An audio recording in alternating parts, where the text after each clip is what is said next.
भारतीय रेलवे की पहचान बदल रही है और इस बदलाव की सबसे बड़ी तस्वीर बनकर उभर रही है वंदे भारत स्लीपर ट्रेन। लेकिन ये ट्रेन सिर्फ अपनी रफ्तार या अपनी खूबसूरती के लिए ही चर्चा में नहीं है, बल्कि उस क्रांतिकारी बदलाव के लिए भी है जो आज़ाद भारत के इतिहास में पहली बार होने जा रहा है। सालों से हम और आप रेलवे में एक खास तरह का सिस्टम देखते आए हैं, वीआईपी कोटा, इमरजेंसी कोटा और अफसरों का दबदबा।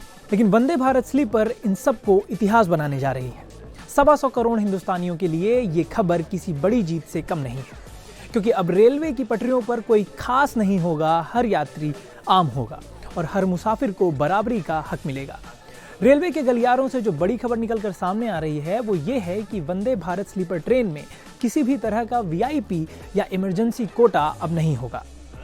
आपने सही सुना, अब कोई भी वीआईपी कोटा नहीं होगा। अब सिफारिशों के दम पर कंफर्म सीट पाने का जमाना बदलने वाला है। रेलवे के अधिकारी सूत्रों ने साफ किया है कि इस ट्रेन में एक ट्रांसपेरेंट टिकटिंग सिस्टम लागू किया जाएगा। इसका मतलब ये है कि चाहे कोई भी बड़ा नेता हो, रसूखदार अधिकारी हो या आम आदमी, टिकट सिर्फ और सिर्फ पहले आओ पहले पाओ के आधार पर ही मिल पाएगी। यहाँ तक कि रेलवे के सीनियर अधिकारियों को भी, जिन्हें अब तक पास के जरिए मुफ्त या आसान सफर की सुविधा मिली थी, उन्हें भी अब इस ट्रेन में कोई रियायत नहीं दी जाएगी। ये एक बड़ा कदम है उस कॉलोनियल माइंडसेट यानी गुलामी की मानसिकता को खत्म करने की दिशा में, जहां अधिकारी खुद को जनता से ऊपर समझते थे। रेलवे में सफर करने वाले हर इंसान का सबसे बड़ा सरदर्द होता है वेटिंग लिस्ट और आरएसी टिकट। आधी सीट पर 2 लोग बैठकर सफर करें, ये मजबूरी अब वंदे भारत स्लीपर में देखने को भी नहीं मिलने वाली है। रेलवे ने फैसला किया है कि इस ट्रेन में सिर्फ कंफर्म टिकट ही जारी किए जाएंगे, यानी अगर आपके पास टिकट है तो आपके पास आपकी पूरी बर्थ होगी। इस व्यवस्था से वेटिंग लिस्ट का झमेला लगभग खत्म हो जाएगा और यात्रियों को पता होगा कि उनका सफर कितना आरामदायक होने वाला है। इसके अलावा आरएसी की व्यवस्था को भी पूरी तरह हटा दिया गया है। ये पारदर्शिता की तरफ एक ऐसा कदम है जो भारतीय रेलवे की आधुनिकता को दिखाता है। रेलवे का उद्देश्य बहुत साफ है, हर यात्री को समान नियम और समान सुविधा। जब सिस्टम में वीआईपी कोटा ही नहीं होगा तो ऑटोमेटिकली आम यात्रियों के लिए कंफर्म सीटों की संख्या बढ़ जाएगी। ये एक ऐसी व्यवस्था है जिसका इंतजार देश का मध्यम वर्ग दशकों से कर रहा था। वंदे भारत स्लीपर सिर्फ सफर का तरीका नहीं बदलेगी, बल्कि ये आपके सफर के अनुभव को भी भारतीयता के रंग में रंग देगी। अक्सर ट्रेनों में मिलने वाला बेडरोल यानी चादर और कंबल को लेकर शिकायतें रहती थी, लेकिन इस ट्रेन में आपको एडवांस बेडरोल की सुविधा भी दी जाएगी।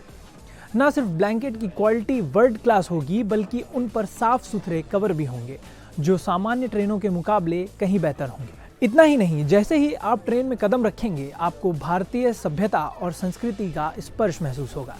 ट्रेन के स्टाफ की जो ड्रेस होगी वो खास तौर पर भारतीय संस्कृति को ध्यान में रखकर डिजाइन किया जा रहा है। ये ड्रेस कोड हमें उस पुरानी मानसिकता से दूर ले जाएगा जहां रेल कर्मचारियों की वर्दी आज भी अंग्रेजों के ज़माने की याद दिलाती है। खाने पीने के शौकीनों के लिए भी एक अच्छी खबर है। इस ट्रेन में आपको देसी जायका परोसा जाएगा, यानी वो स्वाद जो हमारी मिट्टी से जुड़ा है। रेलवे का लक्ष्य है कि खान पान में भी भारतीयता की एक झलक हो, ताकि मुसाफिरों को घर जैसा खाना मिल सके। ये पूरा प्रोजेक्ट इस बात का गवाह है कि भारतीय रेलवे अब सिर्फ पटरियों पर दौड़ती मशीन नहीं, बल्कि आधुनिक और सांस्कृतिक भारत का एक चलता फिरता प्रतीक है। वंदे भारत स्लीपर ट्रेन का ये नया मॉडल असल में एक बड़ा संदेश है। ये संदेश है उस एक नए भारत का जहां नियम सबके लिए बराबर है। जब हम कॉलोनियल सिस्टम यानी अंग्रेजों के बनाए पुराने ढर्रे से मुक्त होने की बात करते हैं तो उसकी शुरुआत ऐसे ही फैसलों से होती है। वीआईपी कल्चर पर लगा ये प्रहार दिखाता है कि सरकार और रेलवे अब आम जनता की सहूलियत को सबसे ऊपर रखे है। बेहतर सुविधाएं, आरामदायक यात्रा और पारदर्शिता, यही वो 3 स्तंभ हैं जिन पर वंदे भारत स्लीपर की नींव रखी गई है। आने वाले समय में ये ट्रेन भारतीय रेलवे के लिए एक बेंचमार्क साबित होगी, जब कोई वेटिंग का डर नहीं होगा, जब बेडरोल साफ होंगे और जब बगल वाली सीट पर कोई वीआईपी कोटा वाला अफसर नहीं, बल्कि आपकी तरह टिकट खरीद कर आया एक समान यात्री होगा। तब जाकर लगेगा कि भारतीय रेलवे वाकई बदल गई है। ये सफ़र सिर्फ एक शहर से दूसरे शहर का नहीं, बल्कि ये सफ़र एक आधुनिक, पारदर्शी और शक्तिशाली भारत की तरफ है।